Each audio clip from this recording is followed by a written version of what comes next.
ሰርፕራይዝ ነው ጨረቃ እሱንማ በህይወት አይተማታቆን ነገር ነው ማሳይ የምር አረብ ጓጓው ነገር ስሞትልሽ አረ ናታ ይዋለ ችግር የለውም እሺ ጓጉቻለሁ እንደው አይኔ ጫፉን የምን ሰርፕራይዝ ነው እሱንማ ቆይታ ይዋለ እሺ ቀይ ጓጉ ደርሰናል እሺ ግን ምን አይነት ስጦታ ቢሆን ነው እንደዚህ ያጓጓሽ ደርሰናል አሁን ቆይ ወደኔ ዙር እሺ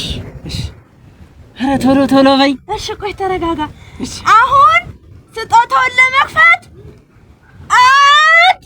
አንድ ተዘጋጁ ለመክፈት ሁለት ኧረ በእናትሽ ክፈችው